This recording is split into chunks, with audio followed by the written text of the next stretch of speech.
மேடையில் அமர்ந்திருக்கும் சந்திரகுமார் அவர்களே, அரவிந்த் அவர்களே, மணிவண்ணன் அவர்களே, ஐயப்பன் அவர்களே, இங்கே வருகை தந்திருக்கும் இந்தியா மட்டும் இல்லை, ஆஸ்திரேலியா, இங்கிலாந்து வந்திருக்கிற பெரிய ஸ்பெஷலிஸ்ட் டாக்டர்ஸு அண்ட் டிக்னேட்டரிஸ் அண்டு நம்ம ஊடக நண்பர்கள் அனைவருக்கும் என்னுடைய அன்பார்ந்த வணக்கத்தை தெரிவித்துக் கொள்கிறேன். இப்போ சார் சொன்னாங்க, ஒரு 25 இயர்ஸாக வந்து நான் எந்த ஃபங்க்ஷனுக்கும் திறப்பு விழாக்கள்லாம் நான் போகலை அப்படின்னு சொல்லி, அது உண்மை. ஏன்னு சொன்னால்,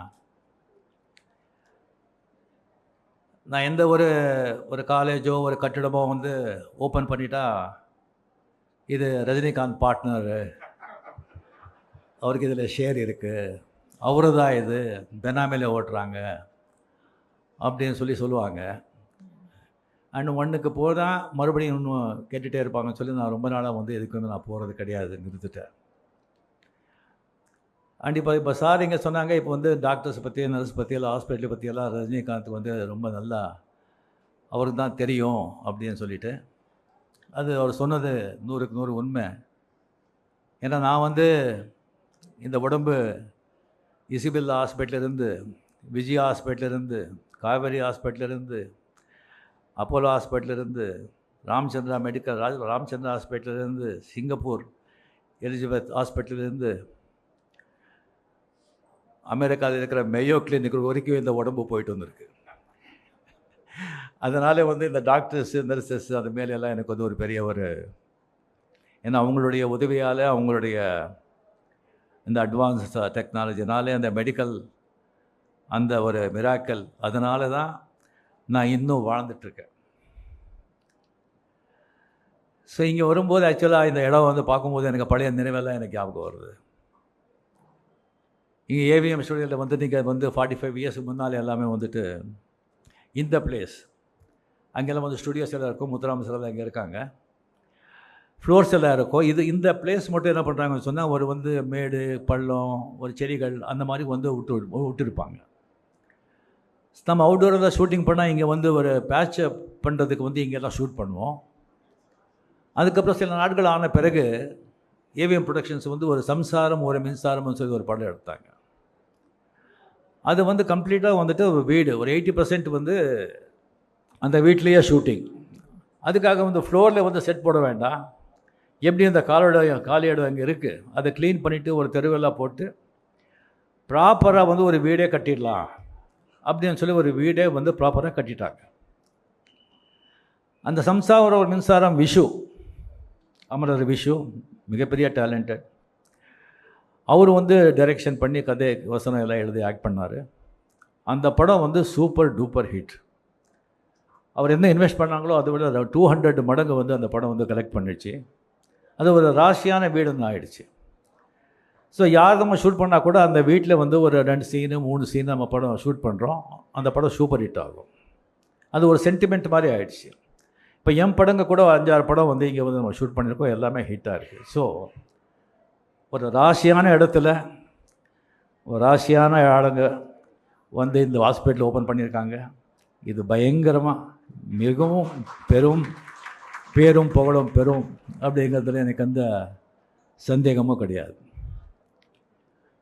ஸோ இந்த ஹாஸ்பிட்டலுக்கு வந்து போகிறது வந்து ஒன்று நோயாளிகளுக்கு வந்து பார்க்குறதுக்கு, நம்ம வேண்டியவங்க வந்து அங்கே ஹாஸ்பிட்டலில் இருந்தால் அவங்கள பார்க்குறதுக்கு நம்ம போகிறோம். இல்லைன்னு சொன்னால் நம்ம நோயாளியாகவே நம்ம போகிறோம்.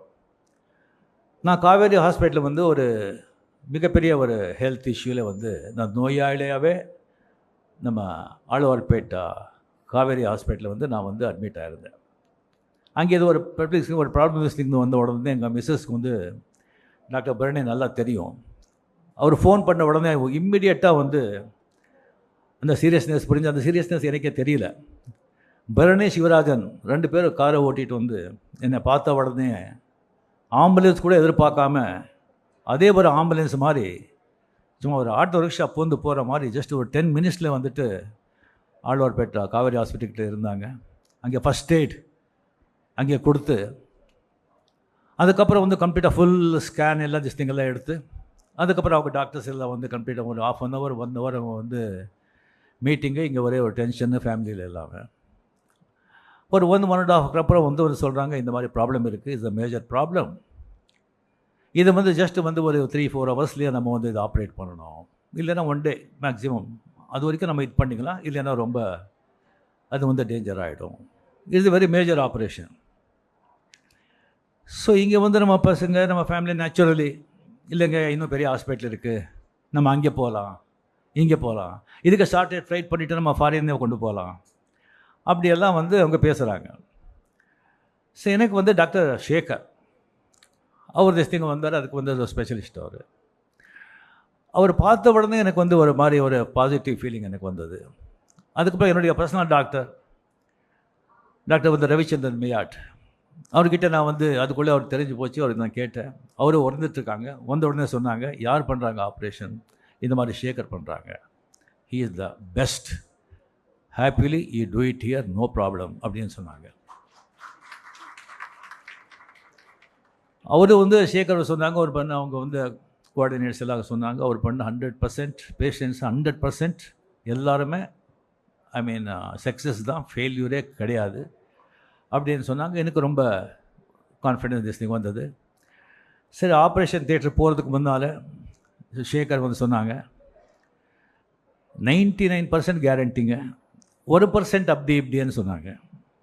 இந்த 99% முடிஞ்சு போச்சு நமக்கு. இந்த 1% தான் நமக்கு வந்து மைண்டில் வந்து ஏறிடுச்சு. 1%ன்னு சொன்னால் இப்போ எப்படின்னு சொன்னால் ஒரு வீடு, ஒரு நல்ல பங்களா, நல்லா ஷேட்லியரு, நல்ல கிரானைட்டு, மார்பிள், நல்ல லட்ச கணக்கில் சோஃபா எல்லாம் போட்டு அருமையான வீடு. ஆனால் ஏதோ ஒரு நாகப்பாம்பு இங்கே இருக்குது, அதை மட்டும் நீங்கள் பார்த்துக்குங்க அப்படின்னு சொன்னால் எப்படி இருக்கும்? அந்த மாதிரி அந்த 1% அது கம்ப்ளீட்லி வந்து அனஸ்தீசியா கொடுக்குற வரைக்கும் அந்த 1% தான் மைண்டில் இருந்தது எனக்கு. இந்த அனஸ்தீசியா கொடுத்து கம்ப்ளீட்லி அந்த ப்ராசஸ் வந்து சரியாக வந்து ஒரு 6-7 hours ஆச்சு. அதுக்கப்புறம் கண் திறந்து வந்து பார்த்தா சக்ஸஸ் அப்படின்னு சொன்னாங்க. அப்போ வந்து ஒரு 15 days வந்து அந்த ஹாஸ்பிட்டல் இருக்கும்போது நான் பார்த்தேன் கம்ப்ளீட் அவங்களுடைய மேனேஜ்மெண்ட் எல்லாம், அந்த ஒர்க்கர்ஸ், நர்ஸ், மெய்ட்ஸ், டாக்டர்ஸ் எல்லாம் ஒரு பாசிட்டிவிட்டி, ஒரு சந்தோஷம், ஒரு ஹாப்பினஸ். அதிலே தெரியுது அவங்க முதலாளிங்க அவங்க எப்படி பார்த்துக்கிட்டாங்க அப்படின்னு சொல்லிட்டு. ஒரு மனுஷன் வந்துட்டு ஒரு நல்ல ஒரு திங் இருக்கணும் சொன்னால் ஃபஸ்ட் திங் வந்து டிசிப்ளின், ஒழுக்கம். யாருக்கு வந்து டிசிப்ளின் இல்லையோ ஒழுக்கம் இல்லையோ அவங்க முன்னேறவே முடியாது. அது வந்து ஒரு ஸ்டூடெண்ட் ஆகட்டும், ஒரு எம்ப்ளாயி ஆகட்டும், யாருமே ஆகட்டும், the first quality is discipline. Second quality is honesty, நாணயம். இந்த ஹானெஸ்டி இருந்தால் போய் பித்தலாட்டம், இந்த திருத்தனம் அதெல்லாம் அவங்கக்கிட்ட இருக்காது.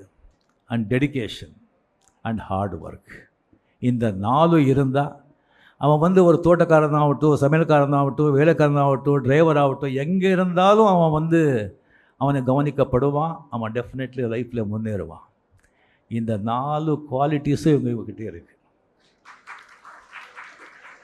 இப்படி இருக்கும்போது இவங்கெல்லாம் சேர்ந்து வந்து ஒரு ஆர்கனைசேஷன் வந்து பில்டப் பண்ணியிருக்காங்கன்னு சொன்னால் அது டெஃபினெட்லி இந்த அளவுக்கு வந்து ஒரு 25 years பிஃபோர் திருச்சியில் வந்துட்டு ஒரு ஃபியூ பெட்ஸ் போட்டு வந்து ஸ்டார்ட் பண்ண ஒரு காவேரி அந்த ஹாஸ்பிட்டல்ஸ் வந்து இப்போ வந்து கம்ப்ளீட்லி பல சென்டர்ஸில், அது வந்து ஆழ்வார்பேட்டில் அது பண்ணிவிட்டு இப்போ பக்கத்து பில்டிங் வந்து அது வந்து எடுத்துக்கிட்டாங்க. முதல்ல வந்துட்டு காவேரி ஹாஸ்பிட்டல் எங்கே இருக்குது அப்படின்னு சொன்னால் கமலஹாசன் வீடு பக்கத்தில் இருக்குன்னு சொல்லுவாங்க. இப்போ வந்து காவேரி ஹாஸ்பிட்டல் எங்கே இருக்க, கமலஹாசன் வீடு எங்கே இருக்குன்னு சொன்னால் காவேரி ஹாஸ்பிட்டல் பக்கத்தில் இருக்குன்னு சொல்கிறாங்க. கமலஹாசன் தப்பாக இருக்கக்கூடாது, மீடியா ஆளுங்களே இது வந்து சும்மா சொல்கிறேன், நான் ஏதோ கமலஹாசனை கலாட்டா பண்ணுறேன் அப்படின்னு சொல்லி நீங்கள் எழுதுறாதீங்க. இங்கே வந்த உடனே எத்தனை கேமரா பார்த்து எனக்கு பயம் வந்துடுச்சு. எனக்கு என்னடா இது, அது வந்து பேசவே கூடாதுன்னு சொல்லியிருந்தேன். ஒரு 2 வார்த்தை பேசலாம்னு சொன்னாங்க, அந்த மீடியா வரதான்னு சொன்னாங்க, ஒரு 2-3 பேர் வருவாங்கன்னு சொன்னாங்க. இதுங்க இங்கே வந்து பார்த்த உடனே எனக்கு வந்து அது எலெக்ஷன் டைம் வேறு, மூச்சு விட்டால் கூட பயமாக இருக்குது. ஸோ இவர் வந்து கம்ப்ளீட்லி இந்த மாதிரி ஒரு ஆர்கனைசேஷன் பண்ணிவிட்டு வந்து இப்போது இதை இவ்வளோ பெரிய ஒரு எம்பையர் கம்ப்ளீட் இங்கே மட்டும் இல்லை, பெரிய டிஸ்ட்ரிக்டில் சேலம், கோயம்புத்தூர் அங்கெல்லாம் வந்து திங்கெல்லாம் இது பண்ணிகிட்ருக்காங்க. அண்ட் ரொம்ப ஒரு சந்தோஷமாக இருக்குது. சென்னை இந்தியாவிலே வந்து ஒரு மெடிக்கல் கேபிட்டல் அப்படின்னு சொல்லிருக்கு. ரொம்ப பெருமையாக இருக்குது. இது ஒரு தமிழர்களுக்கு மிக பெருமைப்படக்கூடிய விஷயம். ரொம்ப ரொம்ப ரொம்ப சந்தோஷமாக இருக்குது. ஸோ இந்த மாதிரி வந்து ஒரு மெடிக்கல் சென்டர், அது especially and all organs, multiple organs transplant, அதுக்கு ஒரு ஸ்பெஷலைஸ் பண்ணி ஒரு சென்டர் பண்ணுறங்கிறது I think very very very very few. அதுக்கு வந்து இம்பார்ட்டன்ஸ் கொடுக்கறது வந்து ஐ am really really happy. And இங்கே வந்து மாடர்ன் டெக்னாலஜி வந்து டெவலப் ஆகிட்டே இருக்குது. அந்த மாடர்ன் டெக்னாலஜி வந்து அப்டேட் பண்ணிக்கிட்டு அவங்களுக்கு வந்து எல்லாம் வந்து ஃபாரினில் வந்து எல்லாம் கான்ட்ராக்ட்ஸ் எல்லாம் இருக்கிறதுனால அந்த எக்யூப்மெண்ட்ஸ் ஆல்சோ எல்லாம் மாடர்ன் எக்யூப்மெண்ட்ஸ் எல்லாம் வந்து இம்போர்ட் பண்ணி இங்கே வந்து அக்யூமுலேட் பண்ணியிருக்காங்க. அது மட்டும் இல்லாமல் அவங்க வந்து கம்ப்ளீட்டாக கொலாபரேட் பண்ணி லண்டனில், ஆஸ்திரேலியாவில் இருக்கிற ஹாஸ்பிட்டல், பெரிய பெரிய ஹாஸ்பிட்டலில் வந்துட்டு அவங்களுக்கு ஒரு நல்ல ஒரு ரிலேஷன்ஷிப் இருக்கிறதுனால அங்கே இருக்கிற டாக்டர்ஸும் வந்துட்டு இங்கே வந்து அவங்க வந்து சர்வீஸ் பண்ணுறாங்க, வந்து ப்ராக்டிஸ் பண்ணுறாங்க, வேலை பண்ணுறாங்க. அங்கேருந்து வர்றாங்கன்னு சொன்னால் அவங்களுக்கு வந்து நம்ம இந்தியாவோட ஒரு பெரிய ஒரு அறிவு இருக்குதுன்னு நான் சொல்ல மாட்டேன். But only thing is there exposed. அந்த மெடிக்கல் அட்வான்ஸ்மெண்ட் வந்துட்டு அவங்க வந்து அப்டேட்டில் இருப்பாங்க. ஏன்னு சொன்னால் ஃபாரின்ல எல்லாம் வந்து ரிசர்ச் சென்டர் அதுக்கு வந்து ரொம்ப முக்கியத்துவம் கொடுப்பாங்க. பில்லியன்ஸ் ஆஃப் டாலர்ஸ் அதை இன்வெஸ்ட் பண்ணுறாங்க. That is most important. அது கொடுத்துட்டு அவங்க வந்து இந்த சயின்டிஃபிக்காக வந்துட்டு மெடிக்கலில் எல்லாமே வந்து அவங்க அப்டேட்டில் இருப்பாங்க. நாளுக்கு நாள் சேஞ்ச் ஆகிட்டே இருக்கும். எப்படி அரசியலே வந்துட்டு எலெக்ஷன் டைமில் ஒவ்வொரு மணி நேரத்துக்கும் எப்படி சேஞ்ச் ஆகுமோ அந்த மாதிரி அட்வான்ஸ்மெண்ட் மெடிக்கல் ஆகிட்டே இருக்கும். அது அப்டேட்டில் இருக்காங்க இவங்க எல்லாம். இப்போ இதெல்லாம் நீங்கள் பார்த்தீங்கன்னு சொன்னால் எனக்கு வந்து திங்க் குளோபலி ஆக்ட் லோக்கலி அப்படிங்கிறது எனக்கு ஞாபகம் வருது. கம்ப்ளீட்லி எல்லாமே குளோபலில் இருக்கிற கம்ப்ளீட் எல்லாம் த பெஸ்ட் டாக்டர்ஸ் இங்கே கொண்டு வந்து லோக்கலில் அவங்க வந்து இறக்கியிருக்காங்க. இது டெஃபினெட்லி ரொம்ப ரொம்ப ஒரு சந்தோஷமாக இருக்குது. அண்ட் இன்னொன்று வந்து நீங்கள் பார்த்தீங்கன்னு சொன்னால் இப்போ இந்த ஃப்ளாட்ஸ் எல்லாம் வந்து நீங்கள் விற்கிறாங்க. அந்த ஃப்ளாட்ஸை விற்கும்போது அட்வர்டைஸ்மெண்ட் எல்லாம் கொடுக்கும்போது எல்லாம் அவங்க வந்து இங்கே பக்கத்துலேயே வந்து ரயில்வே ஸ்டேஷன் இருக்குது, பக்கத்துலேயே பஸ் ஸ்டாண்ட் இருக்குது, பக்கத்துலேயே ஸ்கூல் இருக்குது, பக்கத்துலேயே மளிகை கடையாக மார்க்கெட் இருக்குது, நீங்கள் வாங்குங்கன்னு சொல்கிறாங்க. பக்கத்துலேயே ஒரு நல்ல ஹாஸ்பிட்டல் இருக்குதுன்னு சொல்லி யாருமே பண்ணுறது கிடையாது. இது எல்லாத்தையும் விட ஹாஸ்பிட்டல் தான் ரொம்ப இம்பார்ட்டண்ட். இப்போ வந்து யாருக்கு எந்த வயசுக்கு, பெரியவருக்கு இல்லை, எந்த வயசுக்கு யாருக்கு எந்த வியாதி வரும்னு தெரியாது. ஏன்னா எல்லாமே பல்யூட் ஆகிடுச்சு. காற்று, தண்ணி, பூமி, ஈவன் கலப்படம், எல்லாத்துலேயும் பச்சை குழந்தைங்க மருந்து, அந்த மருந்துலேயும் கலப்படம் பண்ணுறாங்க. அவங்களுக்கு என்ன பண்ணணும்? கையில் பேடி போட்டு தெருவில் எடுத்துகிட்டு போய் வந்து சாகிற வரைக்கும் அவங்களுக்கு வந்து சிறையில் போடணும். ஸோ இந்த மாதிரி வந்து ஒரு கம்ப்ளீட்லி வந்து ஒரு ஹாஸ்பிட்டல் அர்ஜென்ட் திங் அப்படின்னு சொன்னால் ஒரு ஹாஸ்பிட்டல் கொண்டு போகணும்னு சொன்னால் இந்த டிராஃபிக்கில் வந்துட்டு 10 நிமிஷத்துக்கு போகிறது வந்து 1 hour 1.5 hour 2 hours ஆகும். அவன் போய் சேர்றதுக்குள்ளே வந்து அந்த டிசீஸுக்கு வந்து அதை வந்து மெடிசனோ அது க்யூர் பண்ண முடியுமோ தெரியாது. அதனால் எத்தனையோ உயிர் கூட போயிருக்கு. ஸோ இந்த மாதிரி வந்து ஒரு பிளேஸில் வந்துட்டு இந்த மாதிரி ஒரு ஃபெசிலிட்டிஸோட இந்த மாதிரி ஒரு ஹாஸ்பிட்டல் வந்து இருக்கிறது வந்து ரியலி இந்த வடபழனி சிங் எங்கள் சுற்றி வாழ்கிற மக்களுக்கும் எல்லாருக்கும் சென்னைக்கு வந்து மிகப்பெரிய வரப்பிரசாதம் இது. இதை வந்து நான் மட்டும் அவங்கக்கிட்ட கேட்டுக்கிறது நான் சொன்னேன். இப்போ வந்து நிறைய காஸ்ட்லி ஆகிடுச்சு மெடிக்கல் எக்ஸ்பென்ஸ். இல்லை ஆப்ரேஷன் நீங்கள் பெரிய ஆப்ரேஷன் அப்படின்னு சொன்னால் லேக்ஸ் கணக்கில் ஆகுது. ஓன்லி பணக்காரங்க மட்டும்தான் அதை வந்து தி கேன் அஃபோர்டு. ஸோ நீங்கள் வந்து கம்ப்ளீட்டாக ஒரு டொனேஷன் மாதிரி திங் பண்ணி ஒரு கார் ஃபண்டு வந்து க்ரியேட் பண்ணி வசதி இல்லாதவங்களுக்கு வந்து அதை வந்து அதில் நீங்கள் ஹெல்ப் செஞ்சீங்கன்னு சொன்னால் மக்கள் சேவை செஞ்ச மாதிரி இருக்கும், உங்களுக்கும் நல்ல புண்ணியம் வரும் அப்படின்னு சொல்லி வேண்டி மிக மிக மிக சந்தோஷமாக நான் வந்து இது மிகப்பெரிய புகழ்பெற்ற ஒரு மிகப்பெரிய ஒரு மருத்துவமனை நம்ம தமிழ்நாட்டிலேயே நம்ம சென்னையிலேயே வந்து பேர் வாழ்ந்த ஒரு ஹாஸ்பிட்டல் ஆகும்னு சொல்லி எனக்கு வந்து டெஃபினெட்லி எனக்கு நம்பிக்கை இருக்குது. ஆகும். ஆண்டவனை வேண்டிக்கிறேன். நன்றி, வணக்கம்.